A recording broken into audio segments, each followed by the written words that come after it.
Hello everyone, welcome to Conquer Learning, the YouTube channel for the Pradai exam prep. So this is the part 2 for paper 1 where we are doing PYQ analysis for the June 2023 paper. So without any delay, let's start with the question. So the first question here for today's session is statement 1 is given. A learner's cultural background has no impact on his or her learning experience. Gender is not a strong predictor for academic achievement. This is statement 2. In the light of above statement, choose the correct answer from the options given below. तो दो statements दिए हैं. One statement is talking about that whenever a person is into the learning phase, जब वो किसी चीज़ को learn करता है, he is not affected or there is no impact on cultural background. One statement is saying that. Another statement is saying that gender, either you are male, female, or any gender, it does not actually predict that you would be having a great academic achievement. So you can pause the video and answer the question.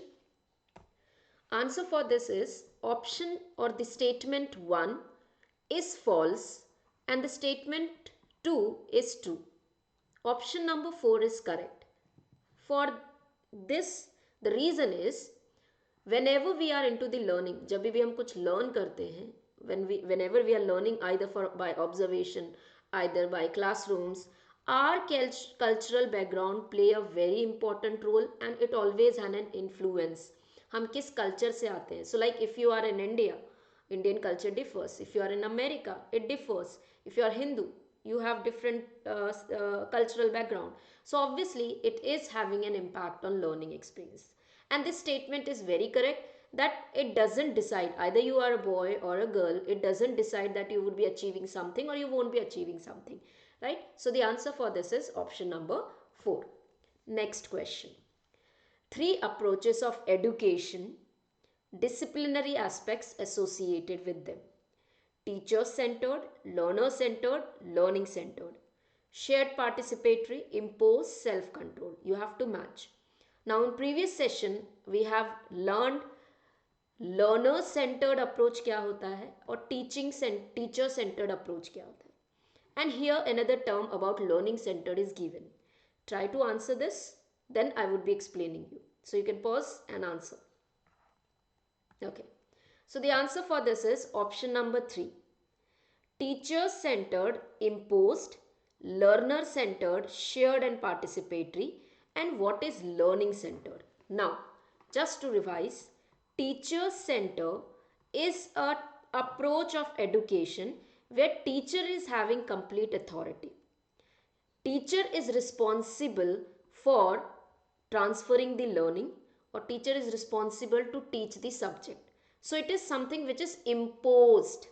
Teacher will decide what is supposed to be learned, क्या पढ़ना है, कितना पढ़ना है, कैसे पढ़ना है. It is an one-way kind of method. Teacher-centered. Learner-centered is a method where learner are the point or learner are the main active members to learn the thing. Of course, the teachers also participate. They act as a facilitator. They will share the information. But the students or the learner are free to learn through the discoveries. So it is a shared and participatory form of the learning. Now what is learning centered approach of education? Learning centered approach of education is something where learning is an process. Learning is all about a process. It is how the student learn. So it is all about the process, how you are integrating the information, how you are actually imposing those information, the process. So major characteristics of learning centered. Teacher centred क्या है? Imposed है, जहाँ teacher decide करता है. Learner centred क्या है? जहाँ learner free होता है, डिस्कवरी फॉर्म में होता है, चीज़ों को शेयर्ड और पार्टिसिपेटरी फॉर्म में लर्न करता है. लेकिन जो लर्निंग सेंटर्ड एजुकेशन अप्रोच है, यहाँ पे स्टूडेंट का लर्निंग प्रोसेस क्या है? ऑफ कोर्स यहाँ पे दोनों लोग teacher as well as the student they are co learner. Term क्या है? Co learner. they actually learn through a certain process. Focus is on process, how you are learning. So student construct the knowledge through gathering, synthesizing the information, integrating it with their general skills, inquiry, communication, critical thinking, problem solving, and so on. So the student is highly active. The main emphasis here is communicating the knowledge, how the problems in the real life can be resolved. Here, teacher is an coach. He will coach, he will help the learner or a student to understand that in order to solve certain problem, किसी problem को अगर solve करना है तो उसे किया कैसे जाएगा. In this, together teacher and learner दोनों ही learning process को evaluate करते हैं. तो कोई भी एक नई चीज़ है, उस प्रॉब्लम आ रहा है, उस प्रॉब्लम को रिजॉल्व करना कैसे है, वो एक जो प्रोसेस है, वो लर्निंग का जो प्रोसेस है वो इवेलुएट होता है, right. Teaching and accessing is interwoven. Here teaching and accessing means you are teaching as well as accessing the teaching. जो भी सिखाया, जो भी नीड है, वो सब एक साथ हो रहा है, right. So it is an approach which is compatible, interdisciplinary, investigative. Here the methods which can be used to teach the students or make the students learn is through the papers, research papers, projects, performance, portfolios. So like research paper, they would be actually involved into doing the things. Now what is the difference between student centered or learner centered and learning? So learning centered is something जहाँ process पे focus होगा, जहाँ पे main चीज़ होगी कि आपने वो चीज़ learn कैसे करी. स्टूडेंट सेंटर्ड में ये होता है कि जो भी लर्निंग होगी वो स्टूडेंट कोलैबोरेटिव वे में लर्न करेगा, ठीक है. So the culture is cooperative, supportive, teachers and students learn together. Moving to next. Now this question is from the unit research aptitude. Which among the following would be an ethical issue in a research study that involves participation of human subject? So when we talk about research ethics, there are number of the things that you need to follow in research while doing the research as an ethics. What is ethics? Ethic is something which tells you what is right, what is wrong. और in the name of research, research के नाम पे आप कुछ भी नहीं कर सकते. लाइक एनिमल्स, लाइक यूजुअली हम लोगों ने देखा है rats, mouse, these are the something जहाँ पे वाइड विविडली और रिगरसली रिसर्च होता है. तो क्या आप रिसर्च के नाम पे किसी को हार्म कर सकते हैं फिजिकली, साइकोलॉजिकली? नहीं. So there are something ethical issues specifically when there is human subject, humans are involve. So you have to answer here which of the following are correct. Lack of inform consent, physical and psychological harm, excessive inducement, debriefing. Okay, so the answer for this is option number 1. Lack of informed consent, physical and psychological harm, excessive inducement, these are the ethical issues. However, debriefing is a part of the informed consent. How it is and how they are related. First thing, informed consent का मतलब क्या है? See, whenever you are having someone as a part of your research, you are doing a research and you are having humans as a part of the study, you have to take their informed consent. You need to inform them what is the study all about, what information you are collecting from them, how it would be used. So informed consent of this participant is very, very important, and it has to be intentional. They need to participate intentionally, voluntarily. You cannot force them. Sensibly, they have to be into their all senses. Informed consent is linked to the individual personal independent right to participate. If you're not taking their informed consent, it is an issue. You cannot take the information. हम कहते हैं ना कि हम research कर रहे हैं, मैंने सैंपल लिया, तो have you taken the consent from them? Have you asked them that you are the part of the research? So that is very, very important to make sure that you are giving them complete information. Now, in this informed research only, there is a term called debriefing. Debriefing is a positive term here. Debriefing is something where you mandatory inform everything about, full explanation. You give a full explanation of hypothesis of the research. कि इसमें होगा क्या, हम इससे क्या करना चाहते हैं, इसका हमारा आउटपुट क्या होगा, right, what would be tested, procedure क्या होगा. So it is debriefing, briefing. It is a part of the inform consent जहां ब्रीफ करते हो आप रिसर्च में क्या होगा.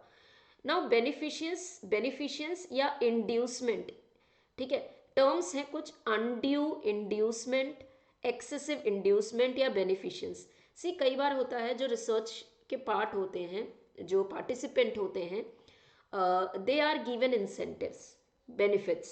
It's fine, you should give them benefits so that you would have maximum respond from the participant.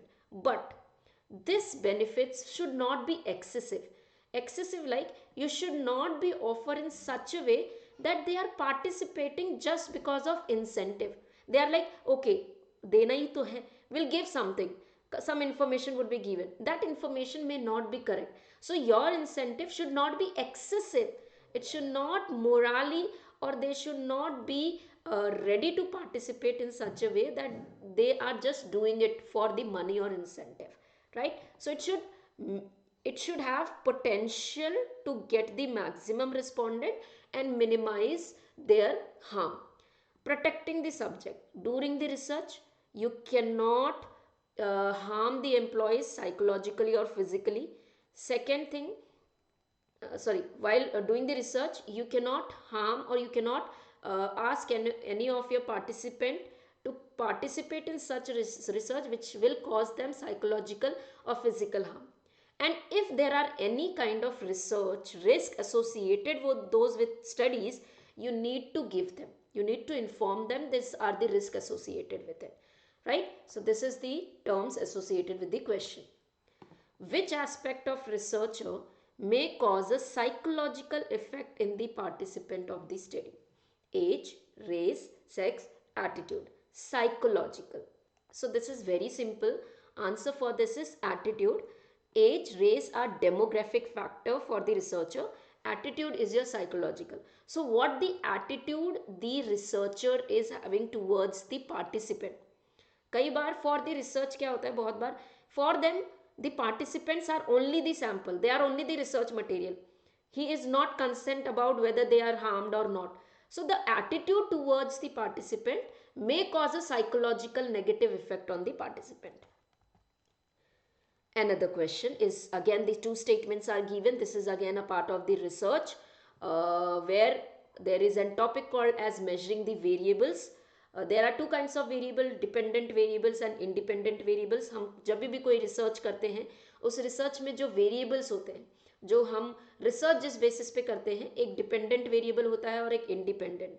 Independent यानी हम जिस चीज़ को कांस्टेंट रखते हैं और उसके ऊपर दूसरा वाला चेंज हो, अगर हम इंडिपेंडेंट को चेंज करेंगे उस पर डिपेंडेंट होने वाला चेंज होता रहेगा.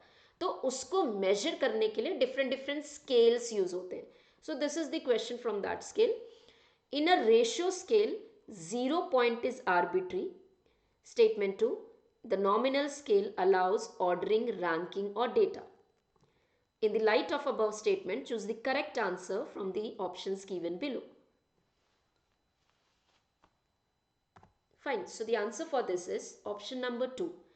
Both these statements are wrong, false. Why? What's the reason? So when we talk about different scales, there are different scales to measure the variable. What is nominal? Let's start with the nominal.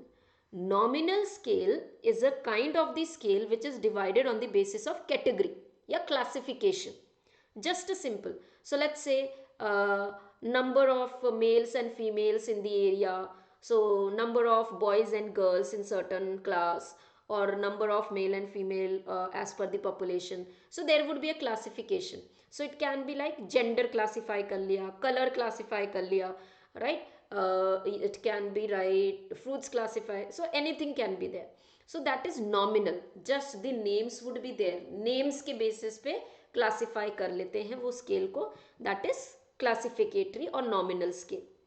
Ordinal और rank scale, यहाँ पे ranking होती है.